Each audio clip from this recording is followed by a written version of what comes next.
অবসর ভেঙে ২০২৬ বিশ্বকাপে ফিরবেন ডি মারিয়া। মেসির কাঁধে কাঁধ মিলিয়ে লড়বেন এবং চতুর্থ বিশ্বকাপ জিতবেন, এমনটাই বিশ্বাস করেন আর্জেন্টাইন কিংবদন্তি গোলরক্ষক উভালদো মাতিলদা ফিল্লোল। ২০২৪ সালে জাতীয় দল থেকে অবসর নেন এই আর্জেন্টাইন কিংবদন্তি ফুটবলার। ১৪৫ ম্যাচে ৩১ গোল করা ৩৮ বছর বয়সী এই উইঙ্গার এখনও রয়েছেন দুর্দান্ত ছন্দে।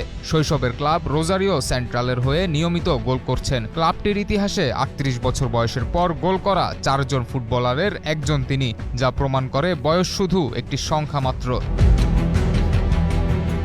তবে ২০২৬ বিশ্বকাপে ডি মারিয়াকে আবার আকাশি সাদা জার্সিতে দেখা যেতে পারে, এমনটাই বিশ্বাস করেন আর্জেন্টাইন কিংবদন্তি গোলরক্ষক উভালদো মাতিলদা ফিল্লোল। ১৯৭৮ সালের বিশ্বকাপ জয়ী তারকা সামাজিক মাধ্যমে এক ভিডিও বার্তায় জানান, কোচিং স্টাফ ও কয়েকজন খেলোয়াড় ডি মারিয়াকে জাতীয় দলে ফেরাতে উৎসাহিত করেছেন। আমি যা